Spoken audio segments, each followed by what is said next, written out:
Tag, you're it.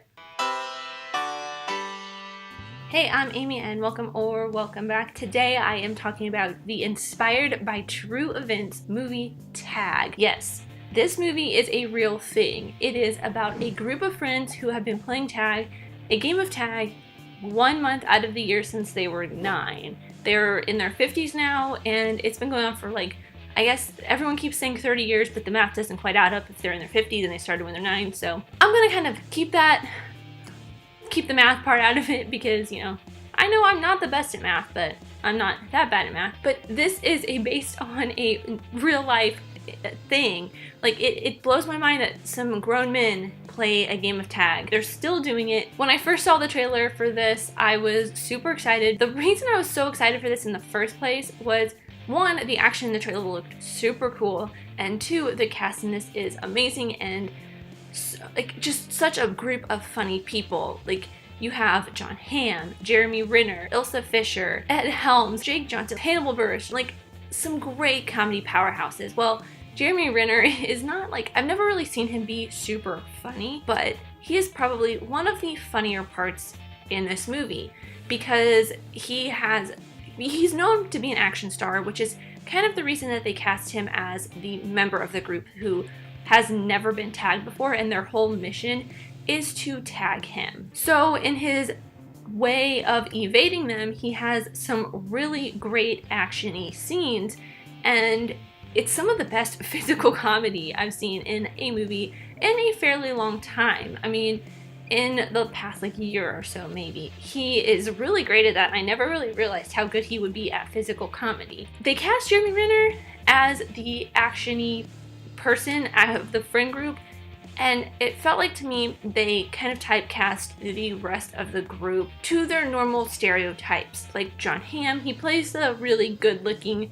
kind of powerful one, the way he was in Mad Men. And then Jake Johnson plays kind of the stonery guy, which it's not like his stereotypical character, but he kind of plays a little loosey-goosey kind of guy in most of his other movies. Whereas in this movie, he literally just has a joint in his mouth at all times, pretty much. And then Hannibal Buress, he's kind of the comic relief of everybody. Even though it's a group of really funny guys, Hannibal Buress just plays kind of this subtly funny guy. He has some of the best lines, background lines, and he was probably another, at least comedically speaking role, he had probably one of the funnier ones. Ed Helms, to me, played the very straight-laced kind of guy, similar to Andy Bernard in The Office.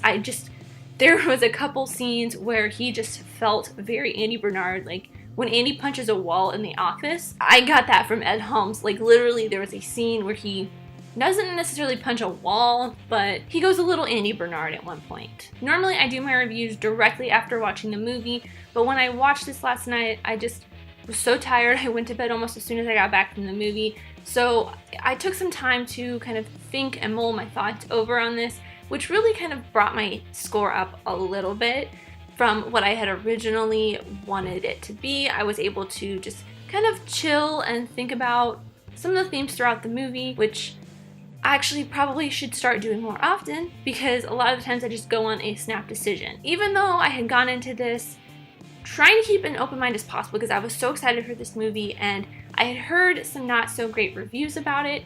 The tomato meter has it at a 50 something, and I try not to let my thoughts and opinions form around the tomato meter or any other critics. I tried actually to not look at any reviews before I go see a movie.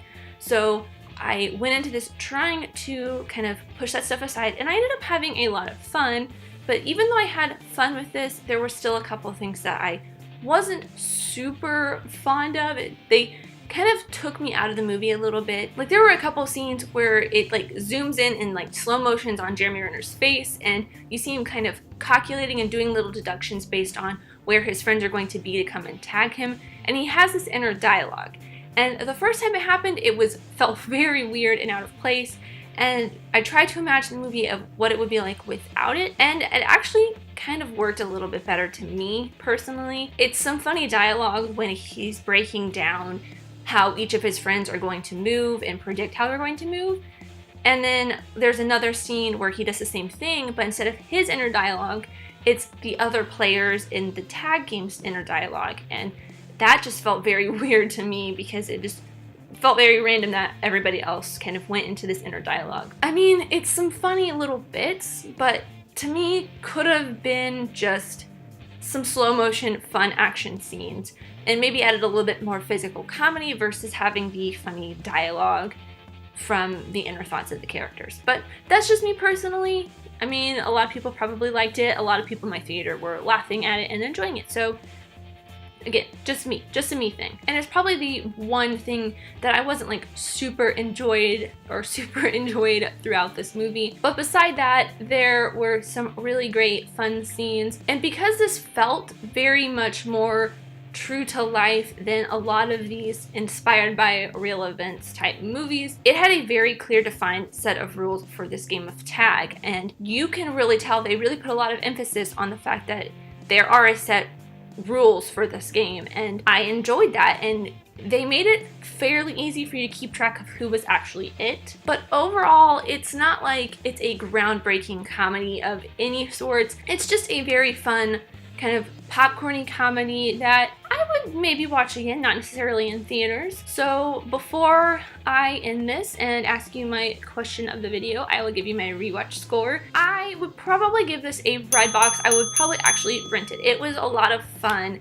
Originally, when I did a reaction on Stardust, I gave it 3 out of 5 stars, which in the rating system on here would make it a Netflix, but I would actually probably rent this and watch it again at home. Maybe add it to my collection if I wanted just a fun, goofy comedy, but Redbox is my final rewatch score for this. But I think that's absolutely everything. Let me know in the comments down below what you thought of Tag. But I also have a fun question that kind of goes along with this movie.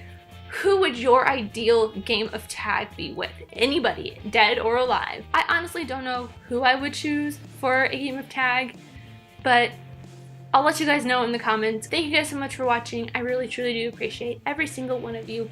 Let me know who you are in the comments down below, and let's be friends. If you enjoyed this, leave a like and subscribe if you're new, because I love talking movies, TV shows, filmmaking, and film history with you guys, and I'll see you next time. Bye!